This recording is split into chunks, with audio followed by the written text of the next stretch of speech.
বাড়ির পাশের পুকুর থেকে 1.5 বছরের শিশুর দেহ উদ্ধার। শোকের ছায়া গোটা এলাকা জুড়ে। ঘটনাটি ঘটে বৃহস্পতিবার সকালে আরামবাগের রঘুনাথপুর এলাকায়। মৃত শিশুর নাম শুভঙ্কর বাগ। পরিবার সূত্রে জানা যায়, প্রতিদিনের মতো এদিন সকালে শিশুটি উঠে খাওয়া দাওয়া করে। বাড়ির সকলে নিজের নিজের কাজ শুরু করে। শিশুটির মা ওই পুকুরের ঘাটে জামা কাপড়ও ভিজিয়ে আসে। পরে সেও নিজের কাজ শুরু করে। এরপরে শিশুর খোঁজ পড়ে মায়ের। অনেক খোঁজাখুঁজির পর শিশুটিকে বাড়ির পাশের পুকুরে ভাসতে দেখে বাড়ির লোকজন। এরপরেই তাকে উদ্ধার করে আরামবাগ মেডিকেল কলেজ ও হাসপাতালে নিয়ে গেলে তাকে মৃত ঘোষণা করে চিকিৎসক। পরিবারের একাংশের অনুমান, সকালে তার মা পুকুরে জামা কাপড় ভিজিয়ে আসার পর সকলের অগোচরে শিশুটি সেই ঘাটে নেমে জামা কাপড় নিয়ে খেলা করতে করতে জলে তলিয়ে যায়, আর তাতেই এই দুর্ঘটনা ঘটে। যদিও শিশুর মায়ের দাবি তার ছেলে পুকুরে কোনো দিন যেত না।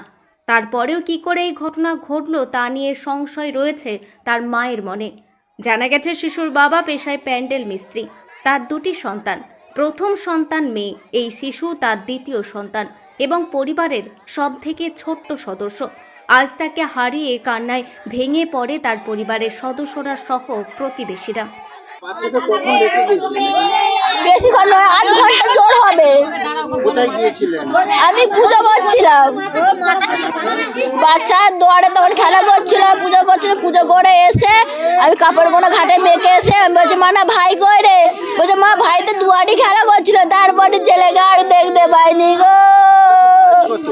এই কালকে 1.5 বছর ইঞ্জিনটা হয়েছে গো। শুভঙ্কর বাগ। না, ওকে খেলাই করতো, যেত নিকারে গেলে ও ঘাটে নামতো নি গো। কলে টিপে কলে জল নিয়ে খেলা করতো গো। ও ঘাটে যেতুনি কলতলা দিয়ে খেলা করতো। হ্যাঁ, খেয়েছিল আমার সাথে, মাম খেলো গো। আমি মাম দিলু, আমার কাছে মাম খেলো গো। মাম খেয়ে আমার গোল থেকে ছিচুড়ে নেমে বললো গো। আমার গোল থেকে নেমে বললো গো। সুস্মিতা বাগ।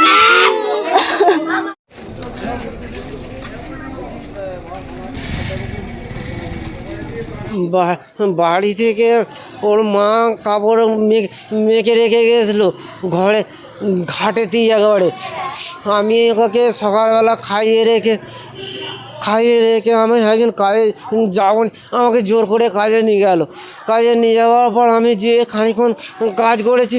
বলছে, তুমি বাড়িতে তাড়াতাড়ি এসো, এরকম বিপদ, তুমি ঘরকে যাও না আগে। আমি যেয়ে দেখি তখন ওরা নিয়ে বুকে করে ছুটে আসছে।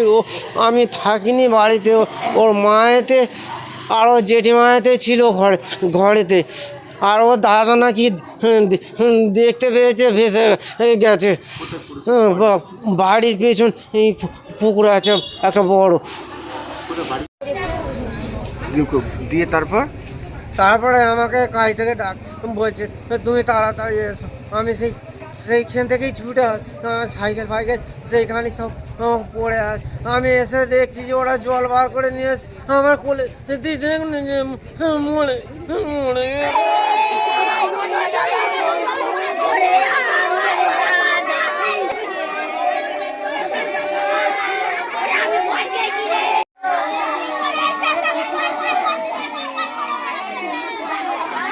টাটা করছি, দাদা আমি কাজে যাচ্ছি, খাবার আনবো, আমার আজকে আসতে দেরি হবে, লোকের ঘরে ঝুল ফুল ঝাড়বো, কাজ ছাড়বো, দেরি হবে বলে আমি ওই যে বনু বাউনপাড়া যাচ্ছি। বাউনপাড়া থেকে আমি কান্নার আওয়াজ শুনতে পেলাম আমার বড় বউয়ে। আমি বলছি, তো মুনুর গলা আর কারু নয়, আমি তো একটা ঘরে বাস করছি, তার গলা স্বর বুঝবুনি বলে আমার তখন আর বুকে কিছু নেই। আমি ছুটে আসছি, এসে দেখছি যে যাদের বাড়িতে কাজে যাই বলছে, ঝুমা তুমি হাসপাতালে যাও, শম্ভু তোমাকে ফোন করেছে। হাসপাতালে যেয়ে দেখছি আমার দাদা শুয়ে আছে। আমি দাদাকে দেখছি, দাদা তখন বলছে নাই। আমি বলছি, আমার দাদা বেঁচে আছে গো। সেটা তো বলতে পারবুনি বাবা। ওর মা ঘাটে গেলি ওর মাকে খুঁইতে যেত। এবার কখন নামছে না নামছে, আমার ছাগল ছড়ি আছে, ঘাস কাটা আছে, দোকান সদা আছে, সেই ভেবে চলে যাই নিয়ে ছেলেটাকে। এবার যদি ওর মা থাকে বনু ছেলে রইল রে। এখন আরামবাগেই রয়েছে প্রাণ আইভিএফ ফার্টিলিটি সেন্টার। নিঃসন্তান দম্পতিদের মুখে হাসি ফোটানোর বিশ্বস্ত প্রতিষ্ঠান প্রাণ আইভিএফ ফার্টিলিটি সেন্টার দক্ষিণবঙ্গের মধ্যে সর্ববৃহৎ এবং সর্বপ্রথম এআরটি গভর্নমেন্ট রেজিস্টার প্রাপ্ত আইভিএফ সেন্টার এখন আরামবাগেই। অল্প খরচে আইভিএফ পরিষেবা, বন্ধাত্ম চিকিৎসার এক অভিনব অধ্যায়। প্রাণ আইভিএফ ফার্টিলিটি সেন্টার একেবারে অল্প খরচে পুরুষ ও মহিলার বন্ধাত্ম পরীক্ষা, বন্ধাত্ম চিকিৎসা সবকিছুই হয় আমাদের প্রতিষ্ঠানে। সুচিকিৎসার মাধ্যমে মা ও বাবা ডাক শুনতে পারবেন নিঃসন্তান দম্পতিরা। তাহলে আর দেরি কেন? আজই যোগাযোগ করুন প্রাণ আইভিএফ ফার্টিলিটি সেন্টারে। ঠিকানা বসন্তপুর, আমতলা, 2 নম্বর রেলগেট, আরামবাগ, হুগলি। যোগাযোগ নম্বর 7865858781 অথবা যোগাযোগ করুন 7908098172 এই নম্বরে।